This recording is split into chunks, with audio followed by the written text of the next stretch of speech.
meeting in the order, Oromocto Council and Committee meeting Tuesday, 18th of March, 2025 at 5:33 p.m. at the Oromocto Municipal Building.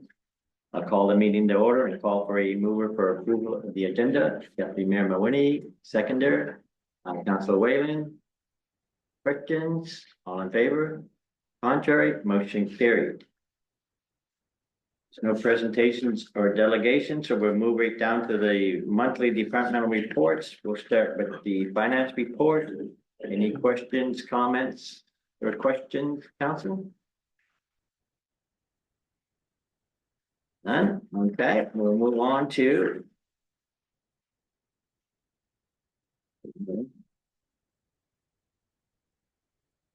staff report to the CEO of the Department of Engineering and Public Works. Any questions or comments, concerns? Councilor Daw? There isn't any question concerns because I called Mr. Bass this morning and he answered a lot of them, and I appreciate that, Steve. Then just in relation to their policy that we are going to have, I have some recommendations and I'll come in and see the CAO for them in the further down. Okay. Deputy Mayor? Yeah, thank you, Richard. Just looking from Mr. Basket, you could give us a little bit of a report on the meeting you had with the Power in relation to streetlights and all that kind of thing. So, Your Worship, we had a meeting with NV Power, with Brian Sweeney's in charge of all the streetlights. They're looking at a project to start using solar. So they're trying to get 30 lights that they're gonna try around town.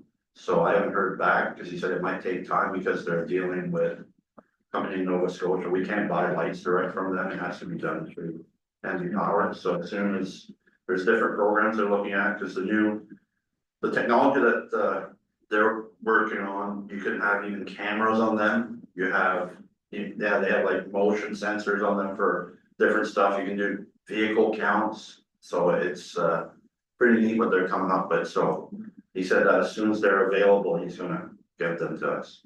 And the second part of the streetlights is when we go down into the purchasing, we're looking to buy our own lift to be able to fix our lights a lot sooner. So that's the reason, because of that purchase. We had talked to that in council when we did the budget, because it's hard to rely on contractors, especially when we have an electrician on staff. So we can fix a lot of our own lights. And even sometimes as silly as it is, sometimes NV Power will take forever, but we can fix it so quick if we're sometimes just a sensor or something like that, so that's what we're looking at. Thank you. Just further on that. So I understand about the NV Power lights, and I think that's a great update about the lift. But how about lights that are owned by the town and not NV Power lights? So like any of the lights that we've been having an issue with that are town owned. Yes. So are we also looking at getting some of these solars Yes. to fix the town ones as well? Also. Perfect, thank you. Any other questions or concerns, council? The vandalism at the Fort Hughes with the alarm system. Within the report, Yeah, must have been a week. I will confirm with Joe what it was. just And I'll get back to you. Okay, all I'll get back to you. right. Okay. Then we'll move on to Oromocto Fire Department. Any questions or concerns? Nope. Oh, Councilor Daw? Sorry, no questions or concerns. Just wanted to pass on that a resident had an emergency and called the 911. And she was so impressed that the fire truck was there like within minutes. And then the ambulance came and they just, between the both of them, they took care of the situation and saved his life actually. And she said she's so glad that she lives in the town of Oromocto. I was telling her that we have a good fire system, fire hall and staff, and that we know we get often complaints about the cost of things. She said, I would be happy to pay for that kind of service. Just wanted to pass that. And they are quick. Okay. We move on to the clerk's office. Any questions or comments? Concerns? None? Human resources? Questions, comments? No? Okay. Department of Recreation and Tourism. Okay. Corporate services? Nothing, okay. Planning and compliance? None? All right. I think that is it. Okay. Now we'll move on to administration. We'll start with 5A, the town of Oromocto map. And Jackie's got that. I do. Thank you, Your Worship. I just want to take this opportunity to update council on a project that we've been working on, in collaboration with DPW. And primarily it's been Ben and Anna who were working on updating our town map. We were trying to make something that was a little bit more tourist friendly, a little brighter and, kind of get away from our old map. We have a little bit of, advantage having Anna, her skills to develop this, she did a great job. But it also gives us a little versatility to update it each year instead of having to go and contract it. And especially with the development that we're as we move forward, it'll be easier for us to update it every year and then print off versus printing off a whole bunch and then waiting 5 years. I think the last time we did one was in 2019, so. I just wanted to take this opportunity to show council and see if there's any comments on that. The hope is to eventually have this interactive, so when you're online, you happen to hover over one of those spots, it might show you a picture or give you more information. We're not at that phase yet, but we'll get there.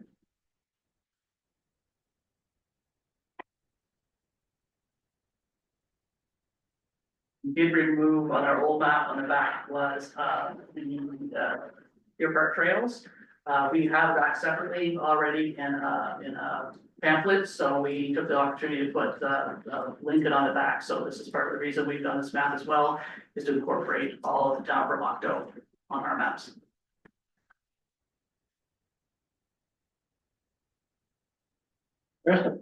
Lincoln's involved, so it's even better. Anna also included, and you can see on the back, we'll talk a little bit about the trails. So it's been highlighted which are walking trails, which are ATV trails, which are multi-use, and snowmobile trails. And so that when you do call, anybody does get a call, might be able to explain a little bit better, what all the trail uses are. What shape is the beaver trail behind the Lincoln School? I'm not sure, to be honest. I can look into that, but, I haven't been on it, so. I've been meaning to take the dog in for a walk and go through it, but I haven't, never got around to it.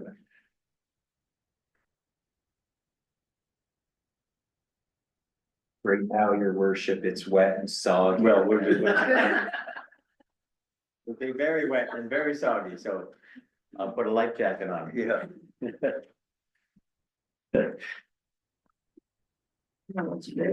So do we have any questions or comments, council?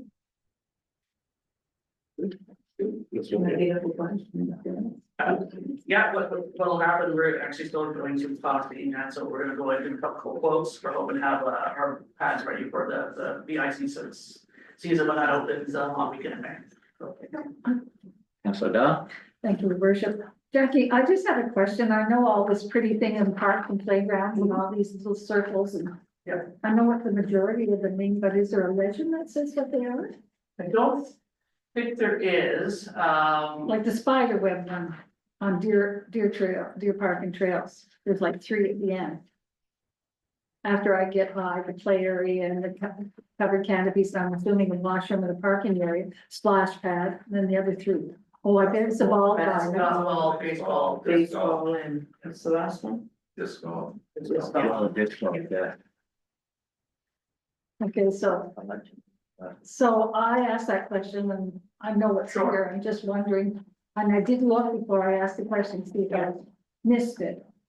It's more, I think at this point, just trying to keep the pictographs there. Spacing wise doesn't really allow us to do all of those. Okay. Again, that's more for when we go online, you hover over it, it'll tell you what those things are. Okay, perfect. So we're trying to capture both things in this way. The majority of these maps go out through the MFRC, the hotel and the VIC. That's where we find out can go. And in that regards, our VIC or staff over there can explain a lot of those things, or those, you know, really they, if you're new in town. If you live here, we want to know where the parks are, and they'll get them there. Okay, perfect, no, Yeah. just, I could ask, Anna on that, but I just think it would be confusing. I think most of them are pretty self-explanatory, except you did golf one. Yeah, right, cause I thought it was archery. right, yeah. No, okay. And I think your worship too, we're still have to gravitate towards the fact that most people who are under 30 don't use paper maps anymore.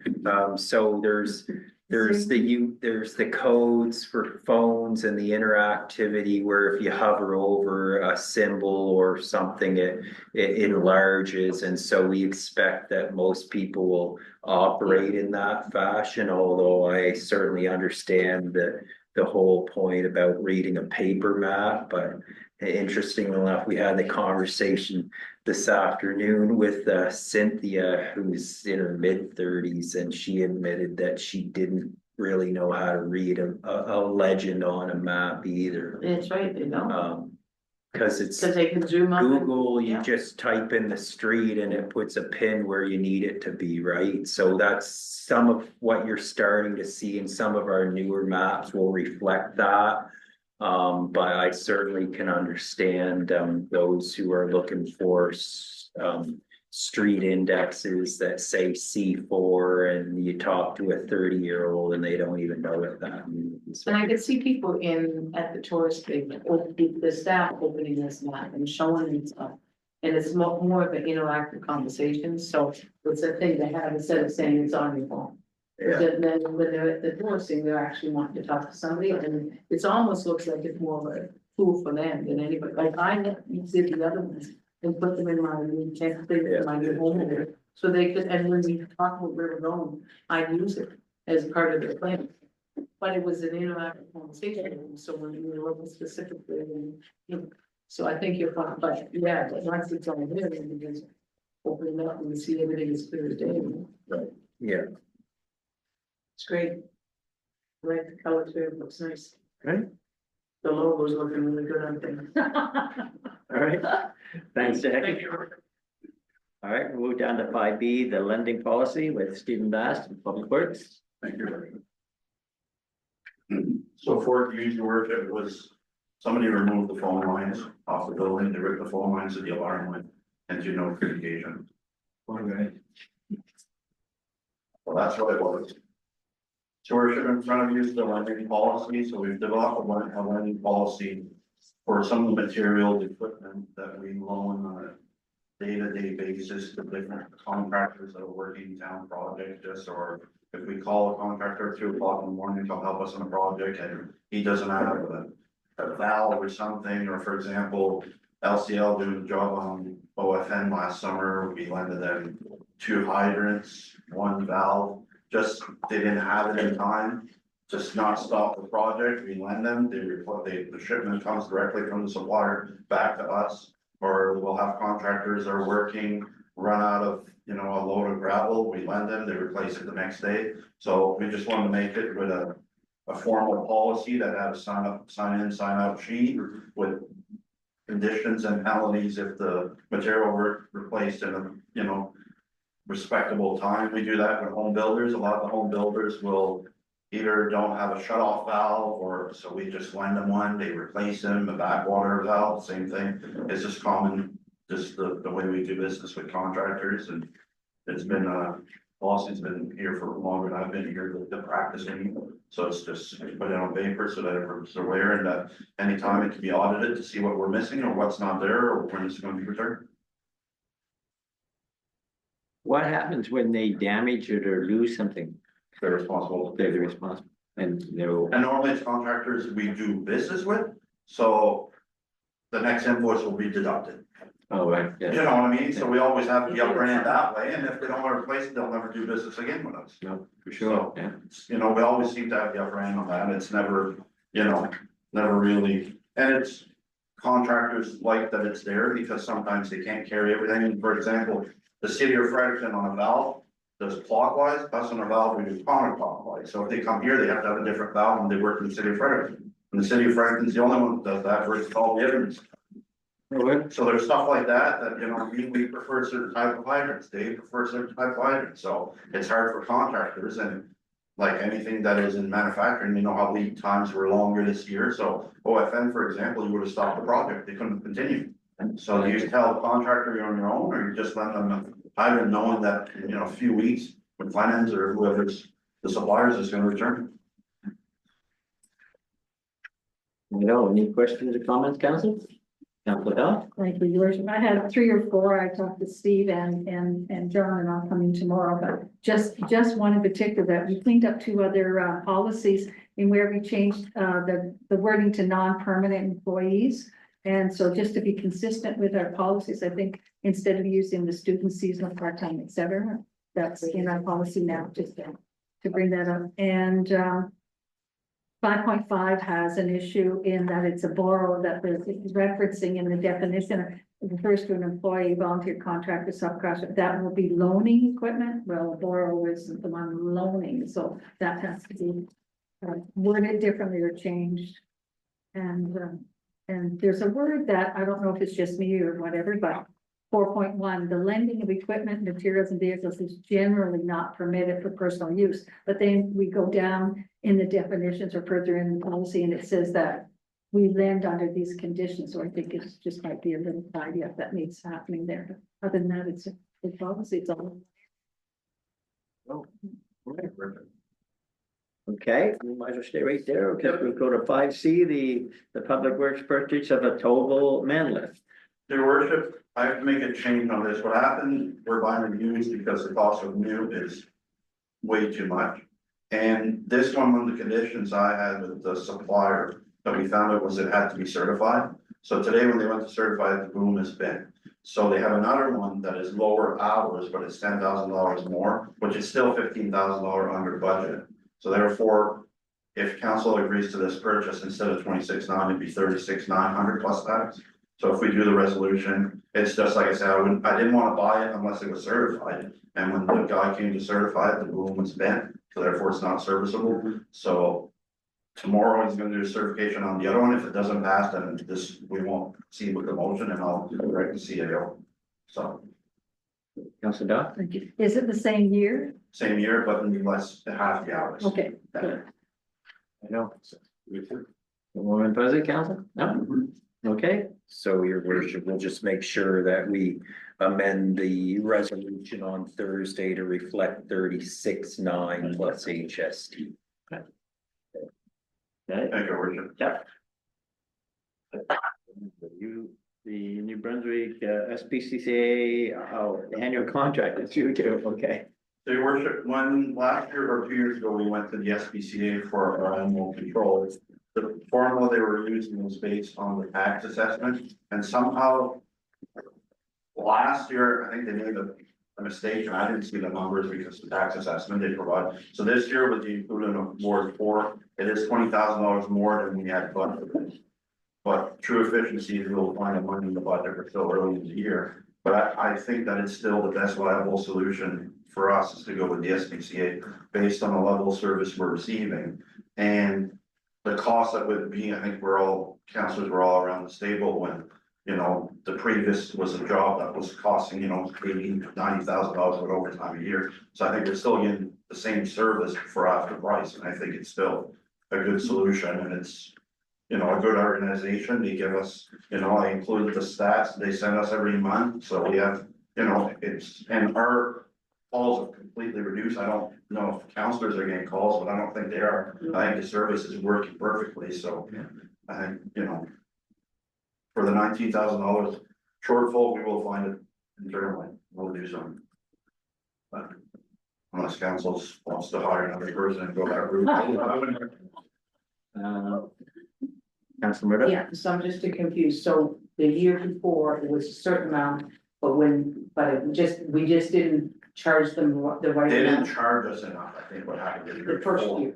And then when they came back this They year, it seems realized, higher, yeah. but it But then actually they is went and more. checked on that, and they said we made a mistake, but it's in the past, but we have to correct it, we can't proceed forward. deal last year. We got a deal last year. Mm, And I think too, your worship, part of that was, we, if you can recall, we were able to, as part of the reform process, restructure so that we're under the one contract, one municipal contract. The year before, the Lincoln portion was still under the provincial contract.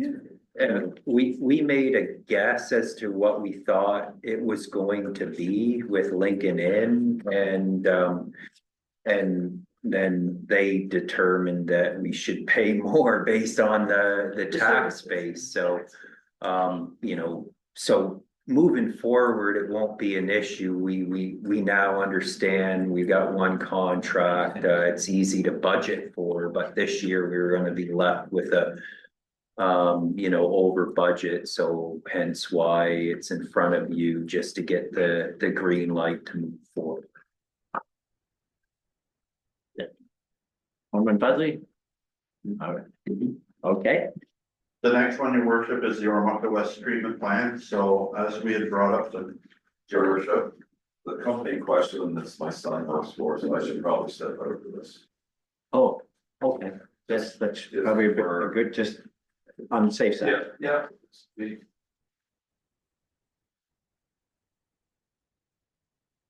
So your worship, as. I think it was 2 months ago, me and David came and we did the presentation for council, how we're looking at the second at a different option for the lagoon. So we did the first study. Then this study is basically the proof of concept to see if getting all the regulatory. Approvals that we need to proceed. And then do a design that would be. Far enough that the next phase of the design would be the construction design, so they would get all the approval from the Department of Environment and all that. So that we can say that that location that we chose is feasible and it can be done. So basically, this is the cost of 196,800 that was received from EXP. We had 2 other proposals, one for 254 and one for 289. So this was the lowest. You'll see there's some. We added about $30,000 in case we need to do some geotechnical investigation, so that'd be some cost for us to cut some lines in the woods for the machine to go do their boreholes if it's needed. So therefore, the other thing that we're doing, we're pursuing actively some funding opportunities with the government. At the lowest, we should be able to recoup 33% if we're approved, but we're pushing to see if we can get upwards to 75%, but we haven't got approval yet. But we have money in the budget to do this currently, so therefore I'm asking for council's approval to proceed with this study, and in the terms of reference, we would receive the first draft for review in September. Perfect. Councilor Dow? just clarification, so the 230, even if we don't get any, money back, we still are okay. It's a bonus that we get. Perfect. Okay, thank you. Right over. Okay, And the last one, your worship. Councilor Kirkbride, I think you Come come back. you can come back in. That's the same thing, your worship. Oh yeah, you're back up. Oh, is it? Oh. Yeah. All right. So your worship, the next one is Schooler Street, the design. So in the budget, we had planned to do phase 1 and phase 2 of Schooler. Phase 1 would be a full construction. Phase 2 would only be the design. So this is for the design of both phase, knowing that this summer we'd only do phase 1 of Schooler. From Legacy to Chatham, well, not Legacy, Chatham. Yeah, from Wasis to Legacy, which is the first, and the reason we're doing that section first before the other, Councilor Dodd, the question was because it will loop the water. Currently, we don't have a loop to that. So it's to loop the system. We only have 1 feed that goes in. Now it would be looped. Yeah. So EXP was the lowest of the quotations that we received for $99,480 plus HST, and this was a budgeted item also of the budget. I know. Buzzy, council? Thank you. Okay, thanks, Steve. All right, we'll now move to the municipal capital board application and Schooler Street upgrades. And that'll be with our treasurer, John Thompson. Thank you, Your Worship. Last month, came to council seeking authorization to make application to the municipal capital borrowing board to borrow 5 million for water sewer projects. We did that, and one of the projects under that is a Schooler Street project. And as part of the project, it's water and sewer infrastructure, but it's also storm sewer pipes since we're digging up the ground. And storm sewer pipes normally don't fall under water sewer utility. They're under the general fund.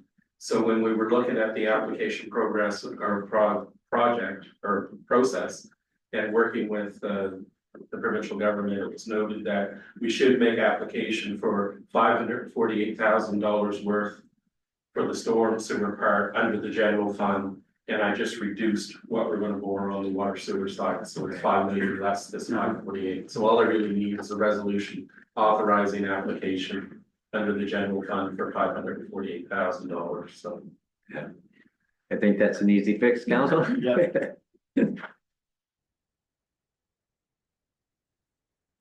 And you've got the update on the 5-year general capital plan.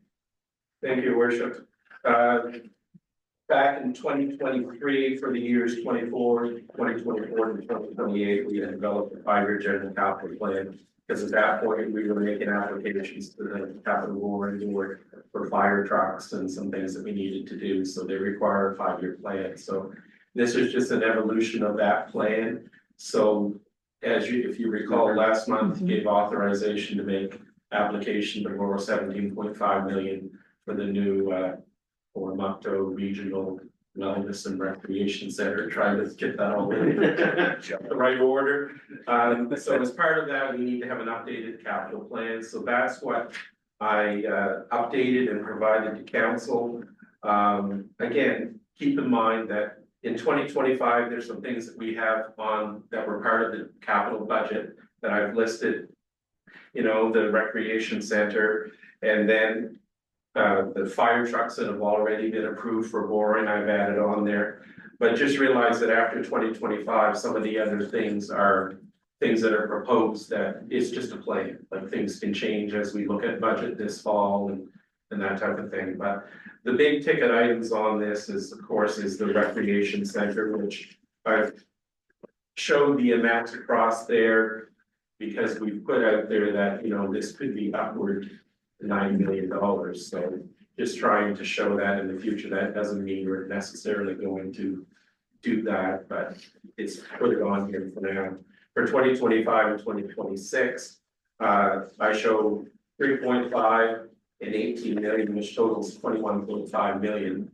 You've given authorization to make application for 17.5, and then with other funds that we have, we would make up the balance to do phase 1 of this project. So that's how those numbers came about. And then as you go down the list, like another big item is course remediation of the Hubbard School site.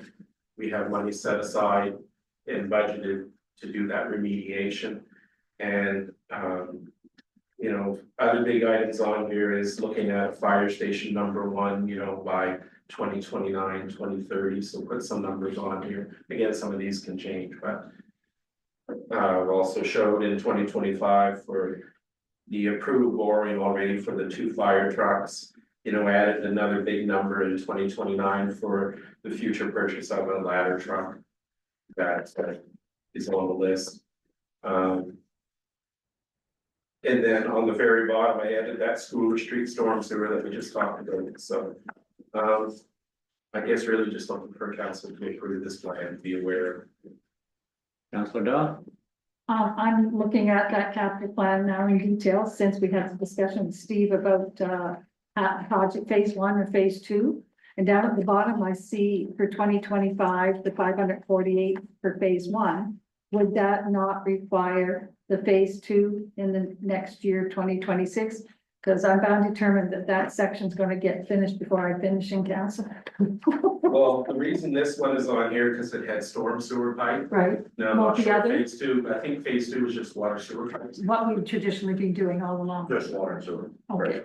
And that comes over the other one. It was just in this particular one, it was noted that there was storm sewer pipe being done as well, so they wanted that, so I had to show that on the. Okay, thank you for clarifying. Okay, And I guess the other thing to your worship to note is, this is a plan for now, so we can make our application, but the plan moving forward is that, again, you'll probably see a revised version of this at budget time, that we'll be looking at that over the summer and coming with, you know, more detailed forecasts and things as we move along, as we refine this process of our capital planning, so. exactly, yeah. Okay. Thanks, John. All right, the 28th, we'll move to 5I, the 20th of February, 2025 draft minutes are before you. If there's any errors or omissions, please let Cynthia know, as soon as possible. On that note, I'll now call for a mover for Councillor Kirkbride, seconder, Councillor Murdoch. Questions? All in favor? Contrary? Motion carried. Y'all raise their hand at once.